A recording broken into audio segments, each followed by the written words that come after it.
यदि आप लोगों ने क्लास 12 बायोलॉजी प्रैक्टिकल चार्ट में परिपक्व परागकोश की संरचना बनाई है तो उस पर वाइवा कैसे तैयार करें, कैसे एग्जामिनर के सभी क्वेश्चन का आंसर दें, चलिए आपको बताते हैं। देखिए, ये एक परिपक्व परागकोश की अनुप्रस्थ काट का चित्र है और परागकोश को लघु बीजाणुधानी भी कहा जाता है।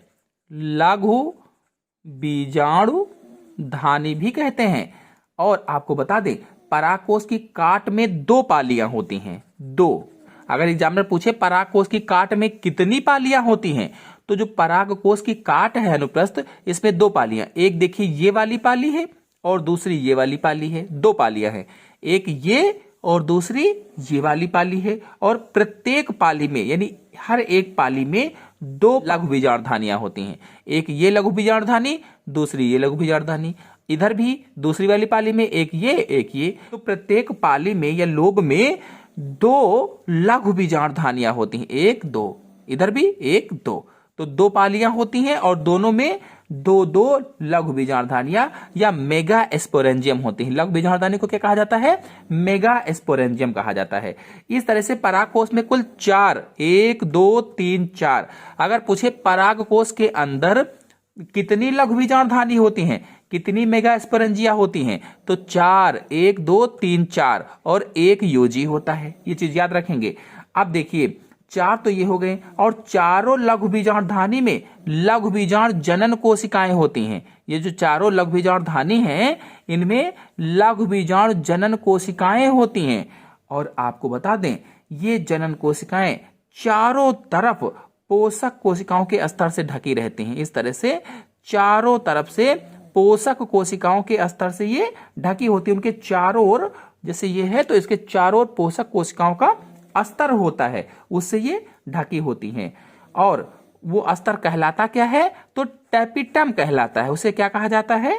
टैपिटम कहा जाता है। देखिए यहाँ पर लिखा हुआ है। और टैपिटम जो होता है, ये बढ़ते हुए परागकणों अथवा लघु बीजाणुओं को पोषण देता है। अगर पूछे बढ़ते हुए परागकणों को पोषण कौन देता है, तो टैपिटम देता है। ये बढ़ते हुए परागकणों को पोषण देता है। आपको बता दें कि एक लघु बीजाणु मात्र कोशिका से, एक जो लघु बीजाणु मात्र कोशिका होती है, एक लघु बीजाणु मात्र कोशिका से 4 परागकण बनते हैं। 4 परागकणों का निर्माण होता है। एक लघु बीजाणु मात्र कोशिका से 4 परागकण बनते हैं। ये अर्धसूत्री विभाजन होता है, क्योंकि यहाँ पर जनन कोशिकाएं होती हैं।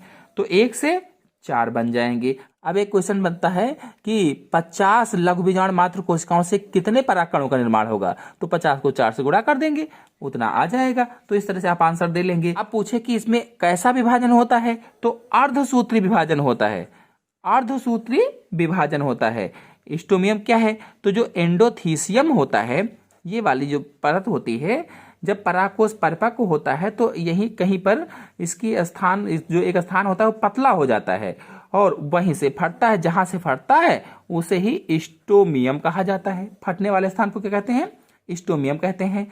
और आपको बता दें, जब परागकण उत्पन्न होते हैं तो ये चतुष्क के रूप में जुड़े रहते हैं। 4-4 के जोड़े में जुड़े होते हैं। ये किसी भी तरह से जुड़े हो सकते हैं जब इनका जनन होता है, और इसके बाद में धीरे धीरे करके अलग हो जाते हैं। और पूछे कि परागकोश कहाँ होता है, तो पुष्प के पुमंग में पाया जाता है।